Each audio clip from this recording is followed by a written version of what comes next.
Selamat datang di channel BH Korslet. Jangan lupa subscribe agar channel ini bisa berkembang ke depannya. Dan jangan lupa tinggalkan jejak Anda di kolom komentar. Terima kasih guys. Bab 424. Oke, biarkan aku pergi secepatnya, atau aku akan dilindungi sampai mati olehmu. Chen Ce sedikit tidak berdaya, tapi dia tidak bisa menggunakan terlalu banyak kekuatan. Kalau tidak, dia bisa membunuh tangan kedua lelaki tua itu, sekali pergi. Dorong mereka menjauh, tapi jika kamu mendorongnya ke bawah, itu akan menjadi dosa besar.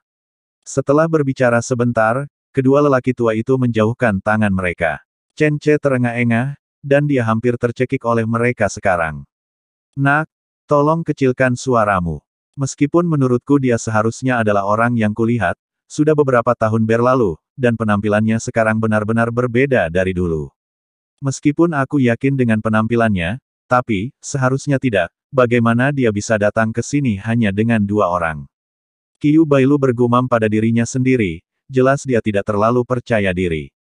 Apakah kamu salah melihatnya? Atau kamu salah mengingatnya? Chen Ce juga tidak percaya bahwa Zhao Junlin akan menjadi kaisar. Penyamaran kunjungan pribadi kaisar hanya ada dalam cerita, bukan? Selain itu, meskipun itu penyamaran kunjungan pribadi, tidak mungkin hanya membawa Fat Jin dan Souhu bersamanya, bukan? Ini terlalu tidak sopan untuk menganggap serius nyawa kaisar. Bagaimanapun, tempat ini tidak semen tempat lain. Ada perang antara orang Qiang di sini. Chen Ce percaya bahwa kaisar akan memahami prinsip ini lebih baik daripada yang lain. Selain itu, bagaimana dia bisa datang ke tempat terpencil ketika dia menjadi seorang kaisar? Inspeksi visual bukanlah metode inspeksi. Bermain seperti ini bisa dikatakan bermain dengan kepala di pinggang. Oleh karena itu, Chen Ce langsung mempertanyakan penglihatan dan ingatan Qiu Bailu. Qiu Bailu memutar matanya ke arah Chen Ce, saya belum menjadi orang bodoh. Mata saya sangat akurat. Zhao Junlin ini terlihat persis seperti pangeran yang saya lihat saat itu. Ini tidak salah lagi, tapi, nak, menurutmu apakah ada dua orang yang terlihat persis sama di dunia ini? Chen Ce mengangguk, akan ada, bukankah mereka kembar? Ada juga beberapa orang yang tidak memiliki hubungan darah, tetapi mereka akan terlihat mirip, lebih seperti saudara daripada saudara, jadi menurutku tidak harus kamu, Tuan Qiu. Saya salah melihatnya, tetapi orang ini sama sekali bukan kaisar, dia hanya mirip dia. Tidak banyak orang yang mirip, sehingga banyak sekali plot antara pangeran asli dan palsu dalam berbagai karya film dan televisi. Itu mungkin. Maka dia seharusnya tidak menjadi kaisar. Pertama-tama, sangat tidak mungkin bagi kaisar untuk meninggalkan seluruh dinasti Zhou dan datang ke tempat terpencil seperti tempat kita. Terlalu berbahaya di sini, saya kalah hidupku secara tidak sengaja. Qiu Bailu tampak lega dan terus menghibur dirinya sendiri. Chen Ce berkata sambil tersenyum, kamu masih menakuti dirimu sendiri, kamu hanya mirip. Memang tidak mungkin bagi kaisar sendiri untuk datang ke tempat kecil kita. Siapa kaisarnya? Itu adalah cabang emas dan daun malam giok, itu adalah rencana 95 tahun, yang maha tinggi dilahirkan dengan kunci emas di mulutnya. Mengapa dia datang ke tempat kecil kita untuk menderita ketika dia meninggalkan dinasti Zhou yang agung sendirian? Wang Hongwen menyela, mungkinkah Yang Mulia peduli dengan para korban bencana? Jadi dia datang ke sini untuk kunjungan pribadi secara penyamaran untuk melihat apakah rakyatnya terluka. Chen Ce dan Qiu Bailu sama-sama menggelengkan kepala. Dekan Wang masih terlalu sederhana, tak heran ia telah menjadi sarjana tua sepanjang hidupnya. Dia bisa mempelajari ilmu, tapi mencoba mencari tahu isi hati orang bukanlah keahliannya. Anda terlalu banyak berpikir, Dekan Wang. Yang Mulia memiliki banyak hal yang harus dilakukan. Bahkan jika peringatan bahwa kedua negara kita diserang oleh orang-orang Qiang diserahkan kepada kaisar, tidak ada kemungkinan baginya untuk datang sendiri. Apakah keempat legiun itu vegetarian? Kirimkan mereka secara langsung. Bukankah itu cukup untuk menekannya? Qiu Bailu menunjukkan celah ini. Chen Ce mengambil alih percakapan sambil tersenyum, itu benar, bahkan jika Anda tidak mengirim 4 legiun ke sini, tidak mungkin kaisar membawa begitu banyak orang ke sini secara langsung. Ini sangat tidak masuk akal. Jika Anda ingin datang untuk memeriksa korbannya, kamu bisa membawa cukup banyak orang. Dijamin datang ke sini kalau sudah aman, ini cara yang benar. Wang Hongwen memikirkannya dan menyadari bahwa memang demikianlah masalahnya. Katakanlah 1000, Katakanlah 10.000, Kaisar tidak punya alasan untuk membawa begitu banyak orang ke sini. Jadi, mungkin hanya seorang pria yang terlihat mirip. Saat ini, ada ketukan di pintu, yang mengejutkan ketiga orang itu. Siapa itu? Suara Chen Ce sedikit keras. Rasanya seperti menjadi pencuri dan dikejutkan oleh ketukan pintu yang tidak terduga. Sedikit marah. Tuan, ini saya, Jenderal Chu, ada hubungannya dengan Anda. Suara Hezong datang dari luar rumah. Tetapi ketika Chu Zengyi datang, dia harus membantu menyebarkan berita. Bagaimanapun, Chu Zengyi sekarang adalah penasihat militer pertama Chen Jiachuner. Alasan mengapa Chen Ce memindahkan semua jenderal dalam keluarga kali ini, termasuk Chen Xiaobing, Tong Dalei, dan Yuli, dan membiarkan Chu Zengyi mengurus properti keluarga Nuoda, bukankah itu karena kepercayaan? Tidak ada yang bisa dikatakan tentang Chu Zengyi. Demi Chen Ce dan desa keluarga Chen, dia dan lusinan saudara laki-lakinya benar-benar pergi dan melakukan hal yang menggemparkan, membantai suku Qiang. Dapat dikatakan bahwa alasan mengapa orang-orang Qiang berada dalam kekacauan kali ini adalah karena perilaku Chu Zengyi. Awalnya, dia mencoba menyelamatkan penduduk desa keluarga Chen dan mencegah Chen Ce memulai jalur pemberontakan. Tapi saya tidak ingin berhenti melakukannya, tapi itu menciptakan jebakan yang lebih besar. Tapi tidak ada orang lain yang tahu tentang masalah ini. Hanya Chen Ce dan yang lainnya yang tahu betapa besarnya hal yang telah dilakukan Chu Zengyi. Oleh karena itu, bagi masyarakat desa Chenjia, Chu Zengyi adalah seorang jenderal baik yang patut dihormati dan pejabat baik yang berjuang sepenuh hati untuk desa Chenjia. Oleh karena itu, permintaannya untuk bertemu tidak dapat diabaikan, jadi dia harus menyela percakapan rahasia Chen Ce dan menyebarkan berita kedatangan Chu Zengyi. Chen Ce dan mereka bertiga selesai berbicara dan langsung keluar. Chu Tua, aku sudah lama tidak bertemu denganmu. Ada begitu banyak orang sekarang sehingga aku bahkan tidak menyapamu. Aku merasa jauh lebih nyaman ketika aku memilikimu di rumah. Itu semua berkat kamu hari ini. Begitu Chen Ce keluar, dia tersenyum dan meninju bahu Chu Zengyi. Chu Zengyi tersenyum pahit dan menerima pukulan lembut Chen Ce, lalu berkata, apakah kamu bebas sekarang? Saya ingin berbicara dengan kamu tentang sesuatu. Nah, apakah kamu mencari masalah lagi? Chen Ce mengangguk, oke, di mana kita bisa bicara? Pergilah keluar. Chu Zengyi tersenyum meminta maaf pada Wang Hongwen dan yang lainnya, lalu dengan cepat menyeret Chen Ce pergi. Bau familiar ini membingungkan Chen Ce. Apa yang terjadi dengan Chu Zengyi? Rahasia apa yang dia miliki? Tapi tidak peduli apa rahasianya, Chen Ce harus pergi dan mendengarkan. Bagaimanapun, ini adalah jenderal yang dia sewa untuk menjaga desa Chen tanpa mengeluarkan uang. Orang yang sangat baik, aku harus memberinya wajah ini apapun yang terjadi. Aku hanya tidak menyangka orang ini akan menyeret Chen Ce langsung ke hutan. Bab 425. Sebagian besar hutan di desa Chenjia merupakan hutan murbei. Ladang murbei di desa Chenjia sedang mencapai puncaknya, dan daun murbei seperti rebung yang tumbuh subur setelah hujan, tidak mungkin dipetik semuanya. Skala budidaya serikultur penduduk desa telah berkembang berkali-kali lipat, dan setiap rumah tangga memulai dengan setidaknya 10 ulat sutera. Adapun daun murbei yang tidak bisa dipetik. Tidak masalah. Bukankah lebih baik mempekerjakan seseorang saja? Dengan banyaknya korban, tidak bisakah kita tetap mempekerjakan beberapa orang untuk memetik daun murbei? Laki-laki kuat itu bisa melakukan pekerjaan di lokasi konstruksi, tapi bagaimana dengan perempuan? Mungkin tidak ada apapun yang cocok bagi mereka untuk bekerja di lokasi konstruksi, namun memetik daun murbei tidak menjadi masalah. Meski gajinya tidak terlalu besar, namun tetap bisa mencari nafkah. Para korban tidak terlalu pilih-pilih jenis pekerjaan. Ini adalah sebuah pelarian. Ini akan baik-baik saja di saat-saat normal, tetapi para korban saat ini semua telah melihat betapa kuatnya orang-orang Qiang, dan banyak dari mereka bahkan diselamatkan dari rahang harimau Qiang. Kekejaman orang Qiang membuat mereka sadar akan pentingnya hidup, dan juga membuat semua orang menyadari pentingnya hidup. Selama Anda masih hidup, bisa punya pekerjaan, dan bisa tetap hidup, maka itu cukup bagus. Apakah kamu peduli dengan statusmu? Hanya saja para korban yang sedang memetik daun murbei ini tidak menyangka akan ada dua orang pria dewasa yang masuk ke dalam hutan sehingga membuat mereka kaget. Mereka mengira mereka adalah orang-orang penipu yang berani main-main dengan keras. Ah, tolong, kemarilah, ada gangster. Kata-kata ini membuat Chen Ce dan Chu Zhengyi berkeringat dingin. Saya benar-benar tidak tahu apakah ini akan menimbulkan keributan besar. Untungnya, ada seorang penduduk desa di dekatnya. Korban baru tidak mengenal Chen Ce dan Chu Zhengyi, bagaimana mungkin penduduk desa tidak mengenal mereka? Diam? Apa yang kamu teriakkan? Ini Tuan Chen dan Jenderal Chu. Para korban tiba-tiba menjadi sedih, saya tidak kenal mereka. Apakah ini Tuan Chen dan Jenderal Chu? Penduduk desa memarahi dengan tidak puas, jangan berteriak omong kosong jika Anda tidak mengenal mereka. Kami berada di desa Chenjia, dan desa Chenjia tidak lebih baik dari di luar. Pintu di sini tidak ditutup pada malam hari, dan orang-orang tidak mengatakan hal-hal tidak masuk akal di jalan. Bagaimana kamu bisa merusak gaya desa kami dengan suara kerasmu? Petik 2. Wanita korban bencana dengan cepat meminta maaf dan mengatakan dia tidak bisa menahan diri untuk tidak berlutut di depan Chen Ce dan yang lainnya. Oke, tidak apa-apa, ini hanya kesalahpahaman. Kesalahpahaman, Saudara Chu, ayo pergi. Untungnya, ini bukan generasi mendatang.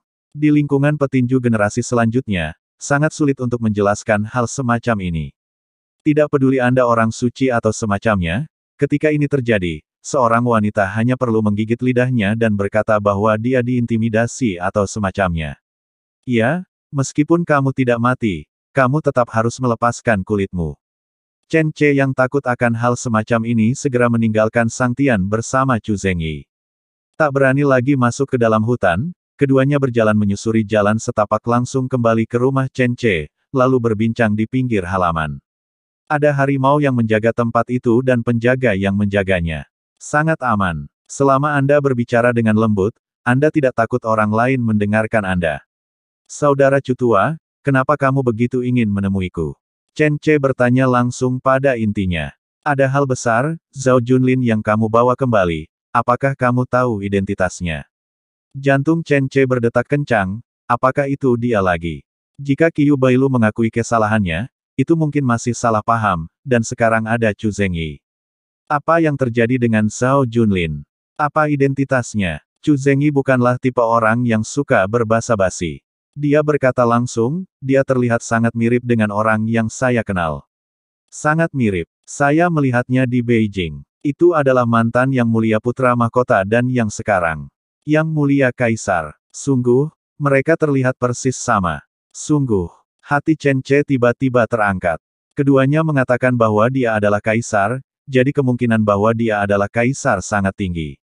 Meski kita tidak bisa mengesampingkan kemungkinan kalau dia memang mirip dengannya, tapi, bagaimana jika Chen Ce tidak berani gegabah saat ini? Meskipun dia menyebutkan kemungkinan bahwa dia baru saja berbicara dengan Wang Hongwen dan Qiu Bailu, dia masih merasa sedikit khawatir di dalam hatinya.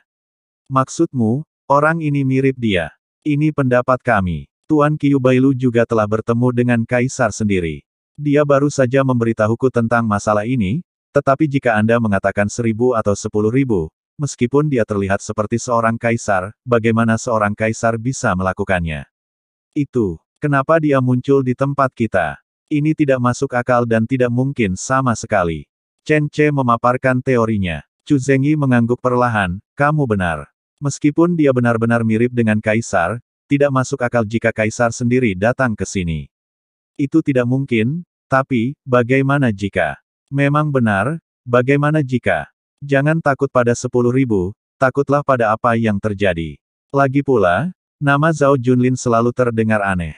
Bukankah ini hanya memberitahu orang lain bahwa dia adalah kaisar yang datang sendiri? Chen Ce tiba-tiba merasakan sakit kepala. Hei, sudahlah. Karena dia belum mengungkapkan identitasnya, anggap saja dia hanya seorang pesolek. Kita tidak peduli apakah dia kaisar atau bukan, jadi kita tidak akan memperlakukan dia sebagai kaisar. Chen Ce bingung, jadi dia memutuskan begitu saja. Chu Zhengyi memikirkannya dan tiba-tiba merasa bahwa ide Chen Ce cukup bagus. Kalau begitu, abaikan saja dia, jangan menyinggung perasaannya, dan pertahankan dia dan bahagia dalam segala hal, bukan? Benar? Mari kita sebarkan berita ini dan katakan bahwa Zhao Junlin ini adalah saudara laki-lakiku yang orang kaya dan orang yang paling aku hargai. Beritahu penduduk desa untuk lebih berhati-hati dan jangan menabraknya. Berbicara tentang tabrakan, Chen Ce mau tidak mau berpikir untuk bertemu mereka di kota Rongdong. Bukankah itu hanya sebuah tabrakan? Meskipun dikatakan bahwa gerbong mereka tiba-tiba keluar, secara logika merekalah yang bertabrakan dengan gerbong mereka sendiri. Tapi jika dia benar-benar kusir kereta kaisar, maka lalu keretanya sendiri yang menabrak rumah orang lain. Tidak ada alasan untuk menjelaskan, dia adalah kaisar. Tak heran jika si macan kurus dan emas gendut masih begitu marah ketika punya cukup waktu untuk berdebat satu sama lain. Seolah-olah Yuli sedang mengendarai kereta ke arah mereka.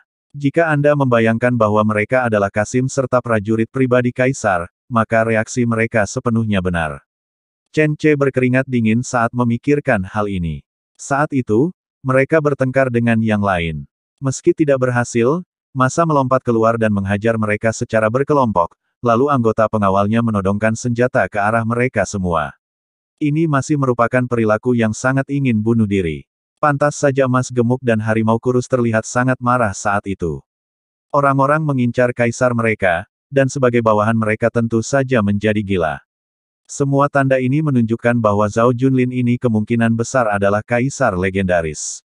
Tapi seharusnya tidak begitu. Sial, kaisar yang baik tidak tinggal di ibu kota, kenapa datang ke tempat sialan ini? Sial, bukankah dia sedang memasang jebakan untukku? Chen Ce tiba-tiba merasa sedikit sedih. Dia merasa seperti penjahat dalam wawancara pribadi, bernyanyi dan menari di sini untuk waktu yang lama, dan kemudian kaisar mengungkapkan identitasnya dan dibuang. Ini adalah tekanan yang besar. Chen Ce, ada apa denganmu? Menurutmu apa yang membuatmu begitu melamun? Chu Zengyi mendorong Chen Ce beberapa kali sebelum menariknya keluar dari keadaan terpesona. Chen Ce menggelengkan kepalanya dan tersenyum pahit, bukan apa-apa. Ngomong-ngomong, kamu berkata, jika Zhao Junlin ini adalah kaisar yang sebenarnya, maka dua orang yang dipimpinnya adalah macan gemuk dan emas tipis. Mereka, bukanlah orang normal seperti seharusnya. Haruskah mereka menjadi seorang Kasim? Mata Chu Zengyi tiba-tiba berbinar, itu pasti Kasim. Ada banyak tuan di istana. Pantas saja aku tidak bisa mengalahkan harimau kurus itu dengan seluruh kekuatanku. Kita menemukan buktinya. Kita hanya perlu menyimpan rahasia serta awasi mereka berdua. Kamu bisa mengetahui identitas asli Zhao Junlin pada saat dia buang air. Saat dia berbicara, ekspresi Chu Zengyi menjadi tidak wajar. Jika identitas Zhao Junlin benar-benar terbukti, maka dia adalah seorang kaisar. Dan ketika dia menjadi kaisar, banyak hal akan menjadi berbeda. Bahkan identitas Chen Ce tidak lagi unik. Izinkan saya bertanya, haruskah orang-orang di sini mematuhi perintah kaisar atau perintah Chen Ce? Terlebih lagi, Chen Jiachun telah banyak melakukan pemberontakan dan pemenggalan kepala. Misalnya, soal penolakan pajak mudah dibicarakan tetapi tidak enak didengar. Jika kaisar mengetahuinya, apa akibatnya? Bab 426. Kegembiraan kembali ke desa sedikit hancur karena identitas asli Zhao Junlin.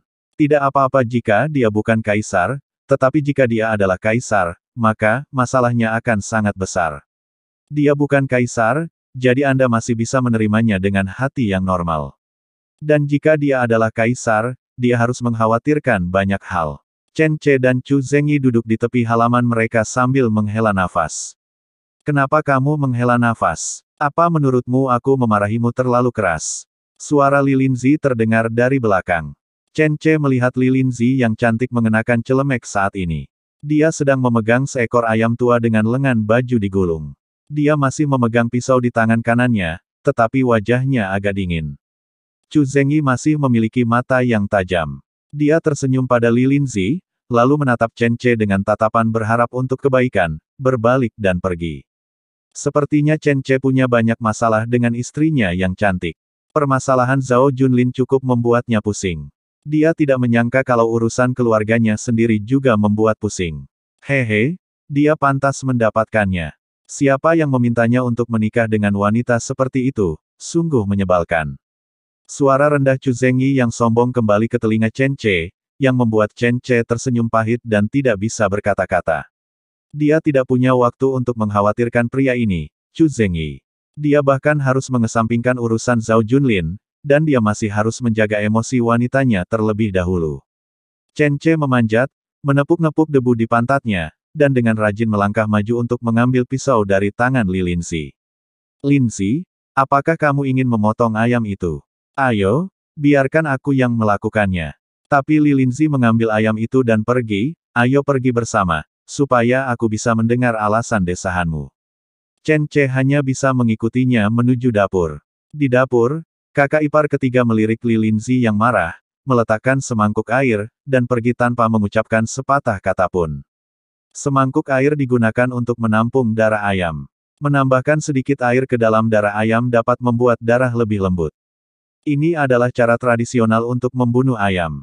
Lilinzi dengan terampil meletakkan mangkuk itu di tanah, lalu menjepit ayam itu di atas lututnya, meraih lehernya, mula-mula mencabut bulu di lehernya, lalu menjepit kedua cakar ayam itu dengan kakinya, dan menariknya dengan satu tangan leher ayam dan memegang sayap ayam dengan satu tangan, dia tetap diam. Chen Ce tidak bodoh.